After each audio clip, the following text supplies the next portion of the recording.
We're back on the road to Reykjavik with Bobby Fischer and his quarter-final match against the Soviet player Mark Taimanov. This was game 3. Now, it took place when game 2 wasn't yet complete. It was actually adjourned, but in a drawn position. Taimanov was worse, but he hoped to hold the game pretty easily. Nevertheless, it had been pretty tiring, of course, playing the long sessions. And I still find it extraordinary that game 2 wasn't complete before this third game was played. Anyway, on with this third game. So Taimanov, one game down. Now, he'd lost the first game, and it was a King's Indian.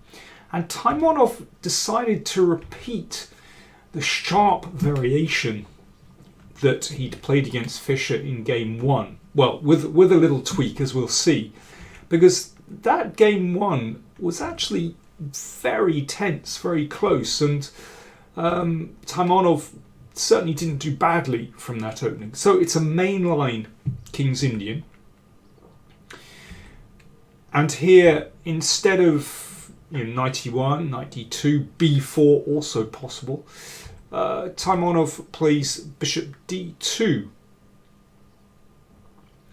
And Fischer repeats his move from game 1, knight e8, ready to, of course, throw the good old f-pawn down the board in classic King's Indian manner. Rook c1 and f5. So now the game is really burning, and what Taimanov is doing here is engaging Fischer in a battle in the centre, rather than giving Fischer the chance to go all out on the king side, and where you get these races between very often an attack on the c-file, and then black has a pawn storm on the king side, and this is extremely double-edged. And personally, with white, I've never felt comfortable about allowing my king to come under fire like that.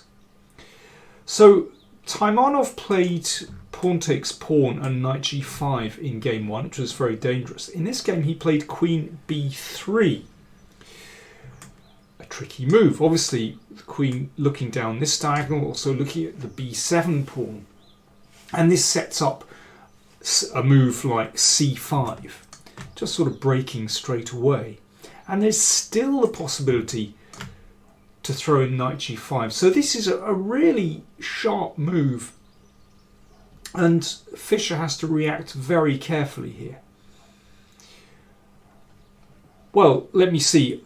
If this knight move is stopped, h6, then c5 is possible. This is actually played in a fairly recent game, actually, Melkumian against Grishuk. But you can see the idea that white is looking to try and break open this diagonal. And obviously, breaking open the c-file as well. And white does this in a much faster way than usual, with this just leaving the knight on f3. So Fischer played here pawn to b6. Obviously a dual purpose, making sure that this bishop can now move without leaving the b-pawn on prise, but also trying to close down the possibility of c5. But it certainly doesn't close the position, because Taimanov now exchanged on f5 and played knight g5. So getting in on those light squares. And you can see what I mean by when I say that the struggle is really in the centre, and white's king isn't in danger, but black's king is opening up actually, and this of course is the big danger when we advance an f-pawn. And now f4. So this really intensifies the struggle. So white wants to exchange here and get a nice queenside majority. So, well, Fischer decides to push that knight. h6. And Taimanov exchanges on e5. Now, the point is that here the knight can't go in straight away, because after this exchange you'll see that that bishop can be taken on d2. So that's the point why Fischer actually pushed the knight straight away. But white can get away with this for tactical reasons, with tactical shot, I should say. c5, so using the fact that the queen is on the same diagonal as the king. So if, for example, h takes g5, pawn takes knight, then there's a check here. King goes in the corner. White takes the knight and takes on g5. Now this position is still extremely messy. However, it's a position, it's a kind of messy position where I think white's king is safer than black's. You can see there are no pawns around the king. If queen takes pawn check, the king goes in the corner, and that only serves to give white another avenue of attack on the c-file. And I just think this is a very difficult position for black to control, actually. So c5 has just been played. We've just looked at pawn takes knight, but in the game Fischer played knight takes pawn on d5. Now this is a really brave move, a very risky move, because it opens up this diagonal. I mean, I find this quite extraordinary, actually, that Fischer had the guts to play like this. So knight takes knight. Now obviously queen takes knight would be met by bishop c4, winning the queen. So knight takes knight. Taimanov exchanged pawns, opening up the c-file. So this is such a tricky position for black. Now there's no immediate way to exploit this pin here. That bishop, if necessary, can come to b7 to support the knight if that knight's attacked by the bishop, for example. And well, in fact, yeah, this will be a better move. You can support that knight with c6. Taimanov played rook c6. Wow, this really increases the pressure. That knight, the rook looking to swing across to the king's side. And if pawn takes knight, now we can attack the knight without the pawn coming to c6 to defend. And white just has a massive initiative here. Black is a pawn up, but wow, those bishops are so incredibly strong. And I think, the big danger here is that black's king is going to get caught on these diagonals, and it only needs something to check here on the h-file for something fatal to happen. Huge initiative for white. So let's come back to this position. Fischer played king h8, stepping out of this pin. And here, well, Taimanov, writing about this position later, I mean, this is fascinating stuff. He said, "It took me 72 minutes to ponder my next move, and my time was almost up. Then I broke down. I was exhausted. Apathy set in. I lost interest in everything. I made the first move that came to my mind. Naturally enough, it was a losing one." Wow, I mean, that's such extraordinary candour from him. He also talked about how that his first thought in this position was to play queen h3, but he couldn't quite make it work. And I think it's one of those classic cases where the longer you think about something, actually the worse things get. And sometimes it's best to play on instinct. It just wasn't very practical. In those days, the time control was 40 moves in 2.5 hours, which seems like an age these days with ever increasing time limits. But I mean, I remember playing with that time limit when I first played international tournaments, and I think the danger was that you thought you had all the time in the world, and actually one wasn't very efficient with using time actually. And I think that's obviously what happened to Taimanov here. Many people said afterwards, well, Queen H3 was a winning move. Now I think we need to look at this in some detail. Queen H3 was not played, but was it a winning move? Well, let's have a look. In fact, it wasn't. Black has to defend carefully, of course, but it certainly isn't winning. So, first of all, Rook H6 is threatened. Okay, that's the obvious one. If this is blocked out by Knight F6, then Bishop C3 just increases the pressure, and that is unpleasant. But Black blocks this with Rook F6. So if Rook takes Rook, then you can play Queen takes Rook, and that kind of shores things up. So Bishop C4, now there is a really tricky move, just increasing the pressure on the position.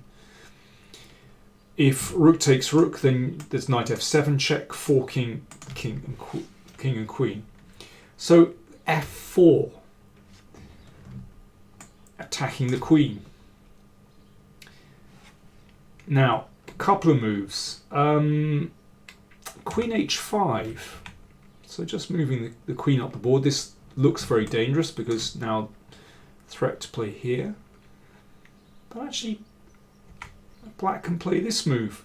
So, in fact, Black is alright in this position. If Knight F7, this can be taken, and the Rook is on prise. So, Rook E6, Queen D7. So some careful steps here. And in fact, this will lead to a draw by perpetual check like this. And White has nothing better. So it just repeats the position, the king goes back, and so on. Draw. So, okay, we've just played F4 for Black. So an alternative, let's play Rook takes F6. Again, this should lead to a draw. For example, well, there's a couple of moves. I mean, Black can actually take the Queen, and Knight F7, that's about equal, but you can also play Knight takes Rook. And after this, if Knight takes Queen, then Bishop takes Queen is okay for Black. And also Knight G5 check. This leads to a draw by perpetual again. So, okay, some complicated lines after Queen H3, and really, I've only scratched the surface there actually. But Black should hold the position. But as I said, Taimanov got really confused here, thought for a long time, and then just played Knight F3, which he hadn't really considered in any great depth. Well, there is some logic to the move, of course. It opens up this diagonal. But in fact, Fischer played Bishop B7, and this is just a strong consolidating move, actually. It's tempting for the Rook to take this pawn here, just to give the exchange. And that weakens, obviously, this diagonal here, attacks the Rook. But actually, this is a nice move, just giving back the exchange. Now, material is equal, but Black's pieces are so active now, and this pawn duo starts to look rather potent. Black controls the centre with these pawns and the knight. So Bishop B7 has just been played. Taimanov played Rook G6. And now here is a really excellent pragmatic move from Fischer. Knight F4. Attacking the Rook and attacking the Bishop, so this was exchanged off. Now, a lot of people would shy away from having their pawns doubled like this, but basically all this exchange does is serve to increase the scope of these wonderful bishops. This is a winning position for black because those bishops are so strong. And in fact, with that bishop on g7 covering the king, black's king is absolutely fine here. So now it's a case of just consolidating, actually. So Fischer has brought out the queen, which connects the rooks, and now exchange rooks. Exchange off the active pieces, and then those bishops will fly. I mean, any endgame here is fantastic for black with those bishops. The double pawn, this extra pawn, well, it doesn't count for much for black. I'd rather have it than not. Nevertheless, it's all about those bishops. That is what makes the difference in this position. Taimanov exchanged rooks and played queen a4. This is now very unpleasant. A queen check. And now a great move. Bishop f8. So that covers the back rank, but also threatens to bring the bishop into the game like this, to attack the king. And of course, in this position, well, black has to be a little bit careful. Slightly exposed king. I'd rather have a pawn covering. But in fact, critical squares are covered, and it's white's king that is now in mortal danger in this position. b4 played to prevent a check here. Bishop e4. I like that move from Fischer's. Really chunky move, cementing that bishop in the middle of the board, and also perhaps preparing queen e3 in some circumstances now that the rook can no longer take the queen. I mean, I suppose a careful move here would be a3 to protect that pawn, but it's interesting. I mean, checking is possible, but the move that I really like here is queen c3. Actually, it's very hard for white to move any pieces sensibly in this position. And there's potential to play rook a8 perhaps in some circumstances, and queen check. But basically white is just really short of moves here. So bishop e4 just been played, and now rook e8. But this is a blunder. Taimanov was short of time, and obviously this double attack wins material. He gives up his queen, but with the exposed king and this queen able to just target weaknesses all over the board, this is completely winning.